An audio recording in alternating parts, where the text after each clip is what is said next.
মুক্তি কথা বেরিয়েছে, বাসার ইট খুলে নিয়ে আসবো। শুনছেন, দেখছেন না আপনারা? সোশ্যাল মিডিয়া দেখবেন ভাই, এগুলো তো রাজমিস্ত্রির কাজ, এগুলো তো শ্রমিকের কাজ। ইট খুলে নিয়ে আসার জন্য আপনাদের মতো দামি শ্রমিকের প্রয়োজন নেই।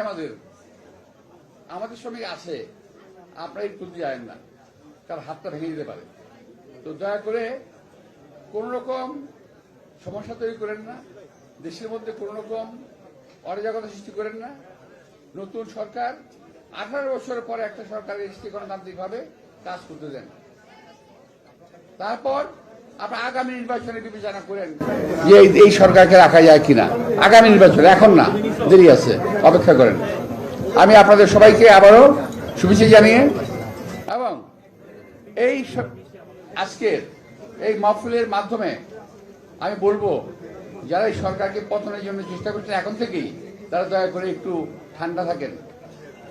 ক্ষমতা এত সহজ না। ক্ষমতা যদি আপনারা ফেলতে পারেন, চিন্তা করেন, তাহলে যিনি আসবেন তিনি থাকতে পারবেন না। সুতরাং স্টেবল হতে দেন, দেশটাকে স্থিতিশীল হতে দেন, মানুষগুলো সাবল হতে দেন। আরে ভাই, আমাদের যে ইলেকশন করলাম কয়েকদিন আগে, এখন কিন্তু গলা ভালো হয় নাই। মাত্র কয়েকদিন ইলেকশন করেছি, গলা ভালো হয় নাই, শরীর সুস্থ হয় নাই। এখনই আপনার সরকারের কাছ থেকে সবই চান।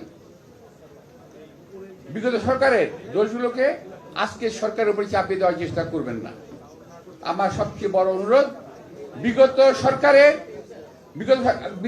বিগত 18 মাসের সরকার এবং বিগত 18 বছরের সরকারের দায় দায়িত্ব বিএনপির উপরে চালিয়ে দেওয়ার চেষ্টা করবেন না। আমরা দেশটাকে আবার নতুন করে জাগরণ করার চেষ্টা করছি।